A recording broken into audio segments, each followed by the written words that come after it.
arrantana waan isneemmoo sababa ammoksaa fi kilaavulaaniik asidiin koombineeshiniin kan namoon isneef ammoksaasiliin farra bakteeriyaati. Bakteeriyaa ajjeesa. Garuummoo bakteeriyaanni tokko enzaayimii beetaalaaktaamis produce godhan. Enzaayimiin kun bakteeriyaan ifii isaatti eeguudhaaf kana oomishu jechuu ifii eeguudhaaf. Saniifuu beetaalaaktaamis enzaayimiin kun maal godhaa? Ammoksaan gama isaa gisee dhufe beetaalaaktaaamiisiin kun istiraakchara ammoksaa kana distirooy godha. Ringii isaa kana distirooy godha.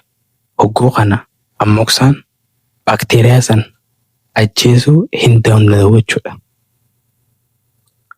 Saniifuu kilaavulaaniik asiidii hojii yoo kanneen immoo jalqaba irratti kilaavulaaniik asiid osoo bakteeriyaan xuune enzaayimii bakteeriyaan oomisha kana deemeeti inhibit godha jechuudha. Distirooy godha. Gisee godhee duubarraan immoo ammoksaan dhufeetiti bakteeriyaa kana ajjeesaa jechuudha.